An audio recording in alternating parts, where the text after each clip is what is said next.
छात्रों, आज की 10वीं कक्षा की हिंदी तासिका में आप सभी का स्वागत है। आज हम अगला पाठ जब तक जिंदा रहूं लिखता रहूं यह सीखने जा रहे हैं। इस पाठ के लेखक हैं विश्वनाथ प्रसाद तिवारी जी। यह एक साक्षात्कार है। इस पाठ के लेखक विश्वनाथ प्रसाद तिवारी। इनका परिचय।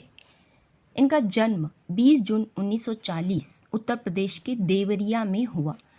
विश्वनाथ प्रसाद तिवारी 2013 से लेकर 2017 तक साहित्य अकादमी के अध्यक्ष पद पर कार्यरत रहे। इनके दस्तावेज नामक साहित्यिक त्रैमासिक पत्रिका के संस्थापक भी ये रहे हैं। 2011 में इन्हें व्यास पुरस्कार से सम्मानित किया गया। इनकी प्रमुख कृतियाँ आखर अनंत, चीज़ों को देखकर, फिर भी कुछ रह जाएगा, बेहतर दुनिया के लिए, साथ चलते हुए, शब्द और शताब्दी ये कविता संग्रह हैं। आधुनिक हिंदी कविता, समकालीन हिंदी कविता, रचना के सरोकार, कविता क्या है, गद्य के प्रतिमान, आलोचना के लिए हाशिए पर, छायावादोत्तर हिंदी गद्य साहित्य, नए साहित्य का तर्कशास्त्र, ये सभी लोग इनकी आलोचनाएं हैं। एक नाव के यात्री यह एक संस्मरण है। आत्म की धरती अंतहीन आकाश यह यात्रा संस्मरण है। यह इस पाठ के शब्दार्थ हैं। शब्दार्थ। यह पाठ एक साक्षात्कार है। साक्षात्कार यानी दो या दो से अधिक व्यक्तियों के बीच बातचीत या विचारों का आदान प्रदान, जिसे हम इंटरव्यू कहते हैं। इसमें एक व्यक्ति प्रश्न पूछता है और दूसरा व्यक्ति प्रश्नों के जवाब देता है अथवा अपनी राय व्यक्त करता है। तो चलिए हम इस पाठ की शुरुआत करते हैं। नागर जी और अमृतलाल नागर जी और विश्वनाथ प्रसाद तिवारी जी, यह बातचीत हो रही है, इनकी संवाद हो रहे हैं। पहला संवाद तिवारी जी का है। नागर जी, मैं आपको आपके लेखन के आरंभ काल की ओर ले चलना चाहता हूँ। जिस समय आपने लिखना शुरू किया उस समय का साहित्यिक माहौल क्या था? किन लोगों से प्रेरित होकर आपने लिखना शुरू किया और क्या आदर्श थे आपके सामने? यहाँ पर तिवारी जी साक्षात्कार ले रहे हैं नागर जी का। तब नागर जी उत्तर देते हैं, लिखने से पहले मैंने तो पढ़ना शुरू किया था। आरंभ में कवियों को ही अधिक पढ़ता था। स्नेही जी, अयोध्या सिंह उपाध्याय की कविताएं ज़्यादा पढ़ी। छापे का अक्षर मेरा पहला मित्र था। घर में दो पत्रिकाएं मंगाते थे मेरे पितामह, एक सरस्वती और दूसरी गृहलक्ष्मी। उस समय हमारे सामने प्रेमचंद का साहित्य था, कौशिक का था। आरंभ में बंकिम के उपन्यास पढ़े, शरद चंद्र को बाद में। प्रभात कुमार मुखोपाध्याय की कहानी संग्रह देशी और विलायती 1930 के आसपास पढ़ा। उपन्यासों में बंकिम के उपन्यास 1930 में ही पढ़ डाले। आनंद मठ, देवी चौधरानी और एक राजस्थानी थीम पर लिखा हुआ उपन्यास उसी समय पढ़ा था। पहला जब तिवारी जी ने सवाल पूछा है तो नागर जी ने इतना जवाब में इतनी सारी उपन्यासों के नाम वगैरह बता दिए कि मैंने शुरुआत में पढ़ना ही शुरू किया और ज़्यादा से ज़्यादा मैंने कविताएं, उपन्यास पढ़ी हैं। अगला सवाल तिवारी जी करते हैं, क्या यही लेखक आपके लेखन के आदर्श रहे? नागर जी कहते हैं, नहीं, कोई आदर्श नहीं, केवल आनंद था पढ़ने का। सबसे पहले कविता फूटी साइमन कमीशन के बहिष्कार के समय 1928-29 में लाठीचार्ज हुआ था। इस अनुभव से ही पहली कविता फूटी, कब लौ कहों लाठी खाए। इसे ही लेखन का आरंभ किया। यानी यहाँ पर नागर जी ने जवाब दिया है कि जब साइमन कमीशन का बहिष्कार चल रहा था उस समय उनमें जो है कविताएं निर्माण हुई। कविता फूटना यानी कि कविताएं निर्माण हुई। उनकी पहली कविता कब लौ कहों लाठी खाए, ये उनका प्रारंभ था। तिवारी जी, फिर इस घटना के बाद आप राजनीति की ओर क्यों नहीं गए? सवाल पूछते हैं। नागर जी ने जवाब दिया, नहीं गया क्योंकि पिताजी सरकारी कर्मचारी थे। 1929 के बाद मेरी रुचि बढ़ी पढ़ने में भी और सामाजिक कार्यों में भी, लेकिन मेरी पहली कहानी छपी अपशकुन 1933 में। तुम्हारे गोरखपुर के मन्नन द्विवेदी लिख रहे थे उन दिनों। चंडी प्रसाद हृदयेश थे जिनकी लेखन शैली ने मुझे बहुत प्रभावित किया। यानी कि पहले इनकी कहानियाँ लिखना इन्होंने शुरुआत कर दी। अगला पन्ना, क्या उन दिनों, तिवारी जी सवाल पूछ रहे हैं, क्या उन दिनों आप पर गांधी जी के व्यक्तित्व का कुछ भी प्रभाव पड़ा? नागर जी जवाब देते हैं, हाँ निश्चित रूप से पढ़ा। पिताजी ने आंदोलनों में भाग लेने से रोका, वह रोकना ही मेरे लिए लेखन के लिए अच्छा हुआ। आंदोलनों में भाग लेने से उनके पिताजी ने उन्हें रोक दिया था। तिवारी जी कहते हैं, आपके लेखन में गरीबों के प्रति जो करुणा है वो किससे प्रभावित है? नागर जी जवाब देते हैं, वह तो अपने समाज से ही उभरी थी। मेरी पहली कहानी प्रायश्चित इसका प्रमाण है। हमारे पारिवारिक संस्कार भी थे। मेरे पिताजी में एक अद्भुत गुण था, वे किसी के दुख दर्द में तुरंत पहुंचते थे। इसने मुझे बहुत प्रभावित किया। फिर तिवारी जी, उस समय तो क्रांतिकारी आंदोलन भी हो रहे थे, क्या उनका भी आप पर कुछ प्रभाव पड़ा? ये सवाल का जवाब नागर जी ने फिर दिया है, उसी से तो पिताजी ने डांटा और रोका। काकोरी बम कांड हो चुका था। 1921 से आंदोलन तेज हो गए थे।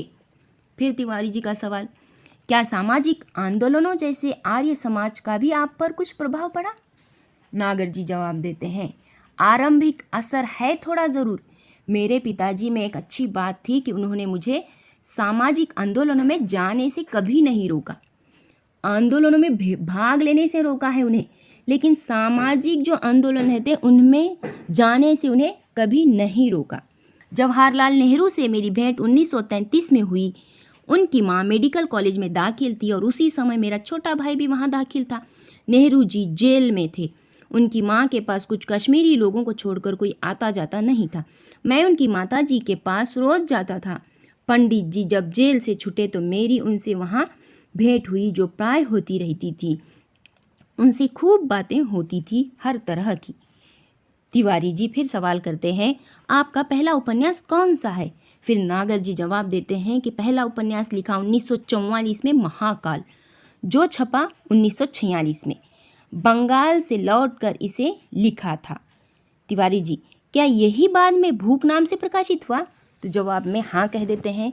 और फिर सवाल पूछा जाता है कि नागर जी, आप अपने समय के और कौन कौन से लेखकों के संपर्क प्रभाव में रहे? अगले पन्ने पर फिर नागर जी जवाब देते हैं, जगन्नाथ दास रत्नाकर, गोपाल राय गहमरी, प्रेमचंद, किशोरीलाल गोस्वामी, लक्ष्मीधर वाजपेयी आदि के नाम याद आते हैं। माधव शुक्ल हमारे यहाँ आते थे। वे अजानुबाहु थे, ढीला कुर्ता पहनते थे और कुर्ते की जेब में जालियांवाला बाग की खून सनी मिट्टी हमेशा रखते थे। 1931 से 37 तक मैं प्रतिवर्ष कोलकाता जाकर शरद चंद्र से मिलता रहा, उनके गांव भी गया। अजान बाहु यानी लंबी बाह वाला कुर्ता। यहाँ पर नागर जी ने जवाब दिया है कि माधव शुक्ल जो है लंबी बाह वाला ढीला कुर्ता पहने हुए रहते थे और हमेशा उनके जेब में जो है जालियांवाला बाग की खून सनी मिट्टी रहती थी। तिवारी जी फिर सवाल करते हैं कि पुराने साहित्यकारों में आप किसको अपना आदर्श मानते हैं? तब नागर जी जवाब दे देते हैं, तुलसीदास को तो मुझे घुट्टी में पिलाया गया है। बाबा रामचरित मुझसे पढ़वा कर सुनते थे, श्लोक ज़बरदस्ती याद करवाते थे।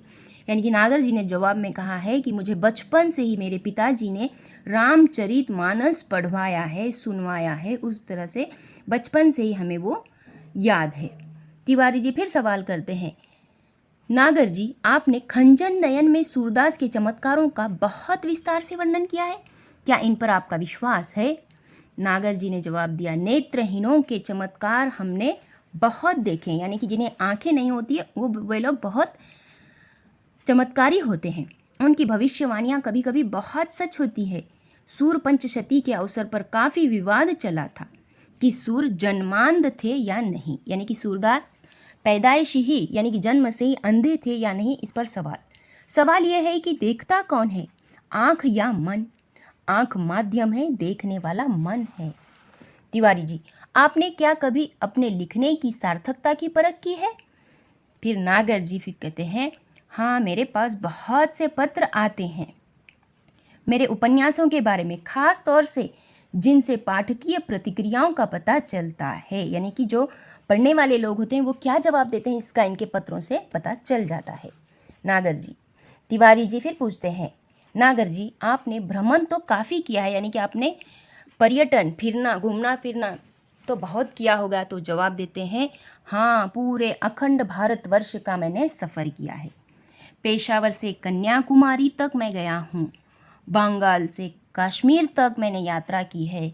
इन यात्राओं का यह लाभ हुआ कि मैंने कैरेक्टर यानी चरित्र बहुत देखे और उनके मनोविज्ञान को भी समझने का मौका मिला। यानी कि बहुत सारे लोगों की जानकारी मिली, बहुत सारे तरह तरह के जो चरित्र होते हैं वह सभी इन्हें देखने में मिला है। फिर तिवारी जी पूछते हैं, अपने समय के लेखकों में आप किन्हें पसंद करते हैं?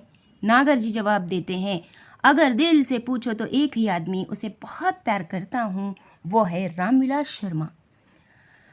और प्रभात कुमार मुखोपाध्याय का संग्रह देशी और विलायती अगर मिल जाए तो फिर पढ़ना चाहूँगा। बदलते हुए भारतीय समाज के सुंदर चित्र हैं उनकी कहानियों में। अगले पन्ने पर, टॉलस्टॉय और चेखव की रचनाएं भी मुझे प्रिय है। यानी कि इन्होंने, नागर जी ने जवाब में कहा कि बहुत सारे भारतीय साहित्यकारों के साथ साथ मुझे टॉलस्टॉय और चेखव की भी साहित्य रचनाएं मुझे बहुत अच्छी लगती हैं। तिवारी जी फिर सवाल करते हैं, आपने तो पत्रों का भी बहुत संकलन किया है। नागर जी जवाब देते हैं, हाँ बहुत, पत्रों का संग्रह भी काफ़ी है, लेकिन वह व्यवस्थित नहीं है। मैंने प्रत्येक जाति के रीति रिवाज भी इकट्ठे किए हैं। इसके लिए घूमना बहुत पड़ा है, बड़े बूढ़ों से सुनकर भी बहुत कुछ प्राप्त किया है। गदर के फूल के लिए मुझे बहुत लोगों से मिलना जुलना पड़ा। तिवारी जी फिर सवाल, आपने अपने उपन्यासों के लिए फील्ड वर्क बहुत किया है। नागर जी जवाब देते हैं, हाँ बहुत करना पड़ा। नाचो बहुत गोपाल, इस संग्रह के लिए सफाई कर्मचारियों की बस्ती में जाना पड़ा, उनके रीति रिवाजों का अध्ययन करना पड़ा। तिवारी जी और अगला सवाल करते हैं, नागर जी क्या आप मन और प्राण को अलग मानते हैं? फिर नागर जी कहते हैं, जी हाँ, प्राण को मन से अलग करना पड़ेगा। मन की गति आगे तक है, प्राण को वहाँ तक खींचना पड़ता है। मन एक ऐसा निर्मल जल है जिससे जीवन के संस्कार रंगते हैं। मन प्राण से ही सधता है। यहाँ पर दोनों एक दूसरे से सवाल और जवाब कर रहे हैं। यहाँ इनका साक्षात्कार चल रहा है। आगे तिवारी जी फिर कहते हैं, सूर में आपने मन को ही पकड़ा है। नागर जी जवाब देते हैं, हाँ, सूर ने एक जगह लिखा है, मैं 10 दिशाओं में देख लेता हूँ, जब पूरी प्राण शक्ति एक जगह केंद्रित होगी तो इंटू आई बनाएगी। यानी कि हम आँखों से नहीं बल्कि हमारे मन से देखना चाहिए। हमारी प्राण शक्ति एक जगह होगी तो हम सारी दुनिया को हम देख सकते हैं। वही आँख हमें सब कुछ दिखा सकती है। तिवारी जी कहते हैं, नागर जी हम लोगों ने आपका बहुत समय लिया, बल्कि आपकी उम्र और स्वास्थ्य का भी लिहाज नहीं किया। इस तरह से साक्षात्कार में अंतिम वाक्य नागर जी कहते हैं कि स्वास्थ्य ठीक है मेरा, पत्नी की मृत्यु के बाद एक टूटन आ गई थी, लेकिन फिर मैंने सोचा कि लिखने के सिवा और चारा क्या है। तुम लोग यह मनाओ कि जब तक जिंदा रहूं लिखता रहूं। इस तरह से इस साक्षात्कार के पाठ में लेखक ने अमृतलाल नागर जी का साक्षात्कार लिया है।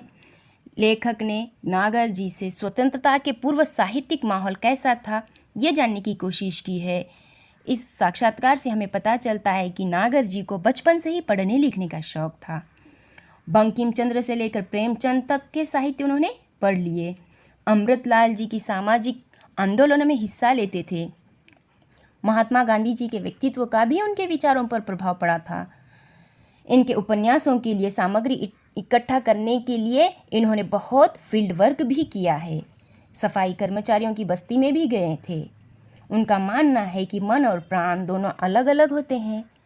मन एक ऐसा निर्मल जल है जिसको जीवन के संस्कार रंगते हैं। मन प्राण से ही सधता है।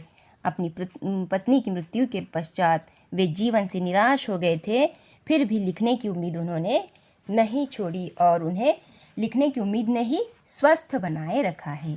इसलिए वे कहते हैं कि जब तक जिंदा रहूं तब तक लिखता रहूं। इस तरह से यह पाठ समाप्त हुआ।